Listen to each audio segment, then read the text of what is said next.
Hello दोस्तों, स्वागत है आपका हमारे यूट्यूब चैनल में।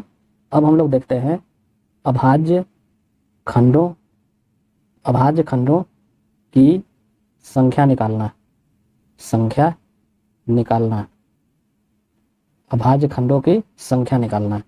इसमें हम लोग एक क्वेश्चन देखते हैं। 1080 में कुल कुल कितने अभाज्य खंड हैं? अभाज्य खंड हैं। तो दोस्तों इसका हम लोग सोल्यूशन देखते हैं। अब क्वेश्चन है 1080 में कुल कितने अभाज्य खंड हैं। तो दोस्तों जब भी किसी संख्या का अभाज्य खंड निकालना होगा तो हम लोग क्या करेंगे, उस संख्या का गुणनखंड कर देंगे और उस गुणनखंड में जितने परिणाम प्राप्त होंगे वही अभाज्य खंडों की संख्या हो जाएगी।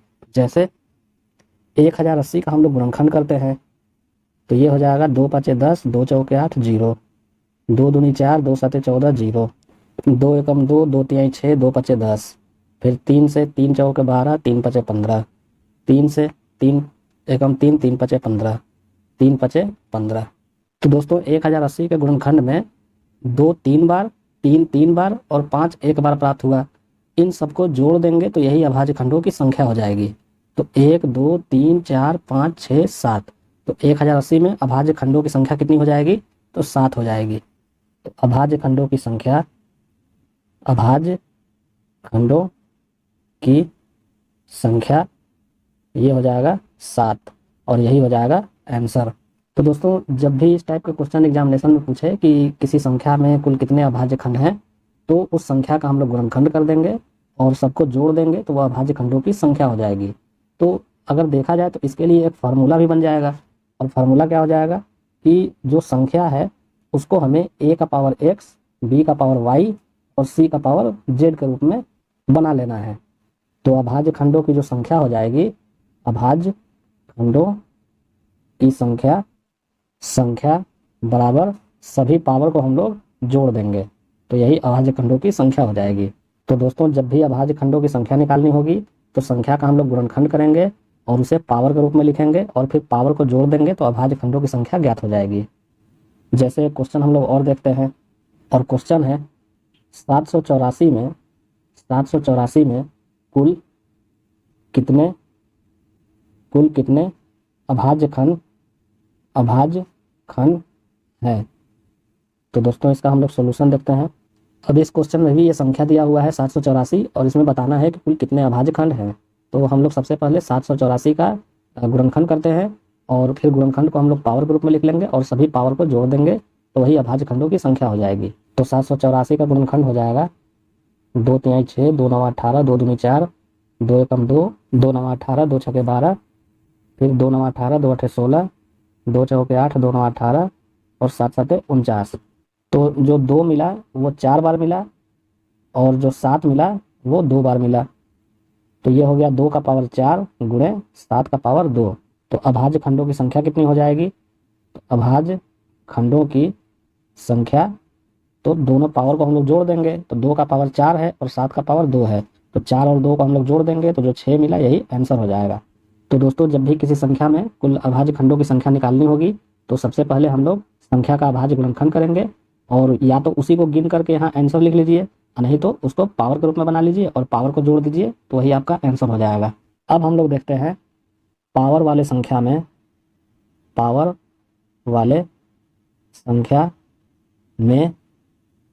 अभाज्य खंडों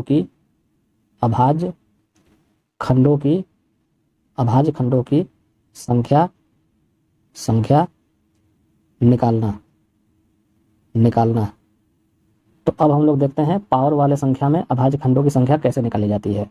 जैसे क्वेश्चन हम लोग देखते हैं 60 का पावर 42 के परिणाम में कितने अभाज्य खंड है।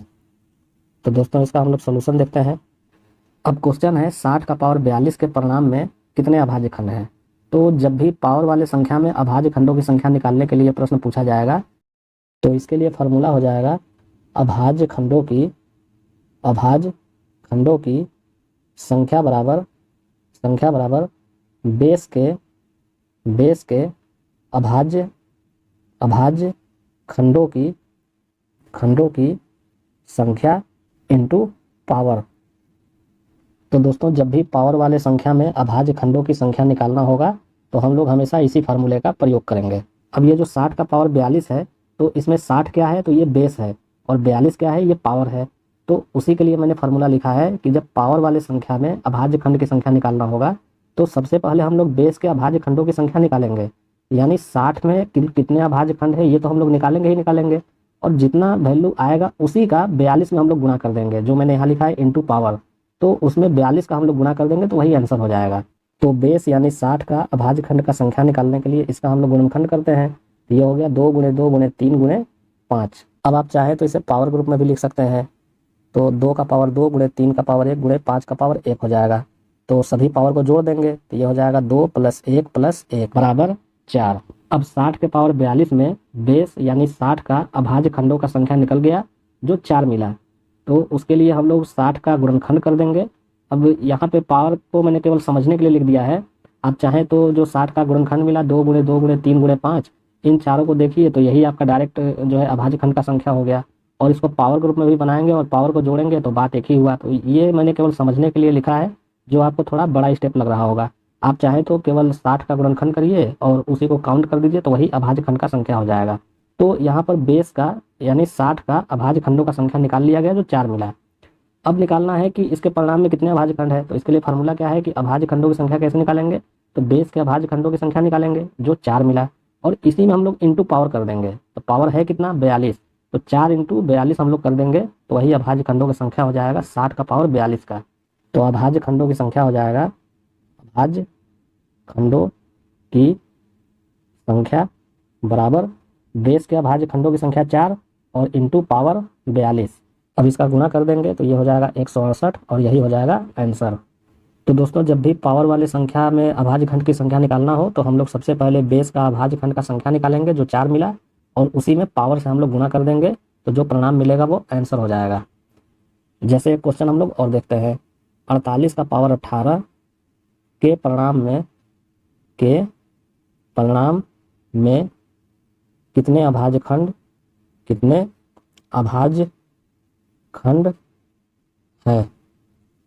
तो दोस्तों इसका हम लोग सॉल्यूशन देखते हैं। अब यहाँ भी पावर के रूप में प्रश्न दिया है, जैसे 48 का पावर 18 में बताना है कि कितने अभाज्य खंड होंगे। तो हम लोग सबसे पहले बेस यानी 48 का अभाज्य खंड का संख्या निकालते हैं। तो 48 का हम लोग गुणनखंड करते हैं तो ये हो जाएगा 2 इंटू 2 इंटू 2 इंटू 2 इंटू 3। तो 48 यानी बेस के अभाज्य खंडों की संख्या कितनी हो जाएगी, तो ये हो जाएगा 5, और इसमें पावर यानी 18 से हम लोग गुणा कर देंगे तो जो परिणाम मिलेगा 90, यही आंसर हो जाएगा। तो दोस्तों जब भी पावर वाले संख्या में अभाज्य खंडों की संख्या निकालना होगा तो हम लोग सबसे पहले बेस का अभाज्य खंडों का संख्या निकालेंगे। तो 48 का गुणनखंड हम लोग कर देंगे और उसी को काउंट कर देंगे तो वही अभाज्य खंडों की संख्या हो जाएगी। तो यहाँ पे इसका कुल 5 गुणनखंड मिला तो अभाज्य खंडों की संख्या 5 हो गई, और उसमें हम लोग पावर यानी 18 से गुणा कर देंगे तो जो परिणाम मिलेगा वही आंसर हो जाएगा।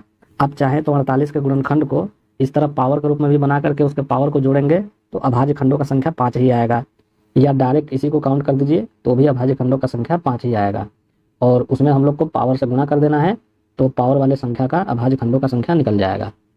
अब हम लोग एक क्वेश्चन और देखते हैं, और क्वेश्चन है 18 का पावर 15 इंटू 21 का पावर 16 इंटू 29 का पावर 18 के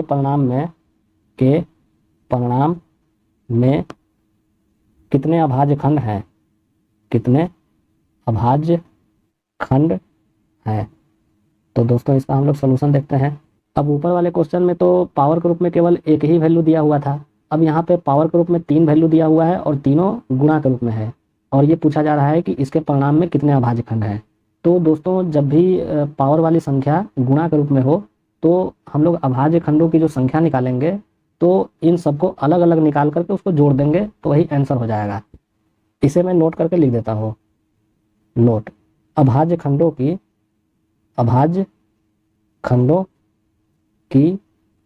संख्या निकाल कर जोड़ेंगे। तो दोस्तों जितने पावर वाली संख्या दी हुई है सबका अलग अलग हम लोग अभाज्य खंडों का संख्या निकालते हैं। तो सबसे पहले 18 का पावर 15 के लिए हम लोग देखते हैं। तो 18 का अभाज्य खंडों का संख्या हो जाएगा, तो इसके लिए सबसे पहले हम लोग इसका गुणनखंड करते हैं। तो गुणनखंडों की संख्या 3 मिली और 18 का पावर 15 है, तो पावर से इसमें हम लोग गुणा कर देंगे, तो ये हो गया 45। उसी तरह 21 के लिए इसके गुणनखंड हम लोग करेंगे तो 3 × 7 हो गया, तो इसमें अभाज्य खंडों की संख्या 2 मिली और इसका पावर है 16, तो 16 से गुणा कर देंगे तो ये हो गया 32। उसी तरह 29, तो 29 को तो केवल 29 ही लिखा जा सकता है, तो इसमें अभाज्य खंडों की संख्या हो गई 1 और इसका पावर है 18, तो ये हो गया 18। तो दोस्तों जब भी पावर वाली संख्या गुणनखंड के रूप में हो, तो मैंने यहाँ जैसे नोट करके लिखा है अभाज्य खंडों की संख्या निकाल कर जोड़ेंगे, तो सबका अलग अलग अभाज्य खंडों का संख्या हम लोग निकालेंगे। 18 का पावर 15 में अभाज्य खंडों की संख्या निकालने के लिए हम लोग 18 यानी बेस का गुणनखंड करेंगे, तो अभाज्य खंडों की संख्या मिली 3 और इसमें इंटू हम लोग पावर कर देंगे, ये जो पावर है इसका गुणा कर देंगे, तो 18 का पावर 15 में अभाज्य खंडों की संख्या हो गई 45। उसी तरह 21 का पावर 16 है, तो यहाँ पे जो बेस है इसका हम लोग गुणनखंड करेंगे, तो 3 × 7 मिला, यानी अभाज्य खंडों की संख्या हो गई 2 और उसमें इंटू हम लोग पावर कर देंगे, ये 16, तो ये हो गया 32, यानी 21 का पावर 16 में अभाज्य खंडों की संख्या हो गई 32। उसी तरह 29 यानी बेस का हम लोग जब गुणनखंड करेंगे तो ये इसका गुणनखंड होगा नहीं, यानी केवल 29 होगा, तो अभाज्य खंडों की संख्या 1 हो गई और इसमें इंटू हम लोग पावर कर देंगे, तो पावर है 18, तो 29 का पावर 18 में अभाज्य खंडों की संख्या हो गई 18। अब हम लोग क्या करेंगे, अभाज्य खंडों की संख्या को निकाल के जोड़ना है, तो 18 का पावर 15 का अभाज्य खंडों का संख्या मिला 45, 21 का पावर 16 का अभाज्य खंडों का संख्या मिला 32 और 29 का पावर 18 में अभाज्य खंडों की संख्या मिली 18। अब इन्हीं तीनों को जोड़ देंगे तो जो परिणाम मिलेगा वही आंसर हो जाएगा। तो कुल अभाज्य खंडों की संख्या कितनी हो जाएगी, कुल अभाज्य खंडों की संख्या बराबर, तो कुल अभाज्य खंडों की संख्या कितनी हो जाएगी, अलग अलग अभाज्य खंडों की संख्या का योगफल, ये हो जाएगा 45 + 32 + 18 और इनका योगफल हो गया 95 और यही हो जाएगा आंसर। तो दोस्तों जब भी पावर वाला संख्या गुणा के रूप में हो और उसमें अभाज्य खंडों की संख्या निकालना हो, तो हम लोग सबका अलग अलग अभाज्य खंडों की संख्या निकालेंगे और सबको जोड़ देंगे, तो जो परिणाम मिलेगा वही आंसर हो जाएगा। तो दोस्तों आज के टॉपिक में बस इतना ही। ऐसे ही मज़ेदार ट्रिक सीखने के लिए आप हमारे चैनल के साथ बने रहिए और अपना नोट्स बनाते रहिए। तो दोस्तों आज के टॉपिक में बस इतना ही। अगर आपको हमारे द्वारा पढ़ाया गया टॉपिक पसंद पड़ा हो तो आप हमारे चैनल को लाइक करें, सब्सक्राइब करें और अपने दोस्तों के साथ शेयर करें। धन्यवाद।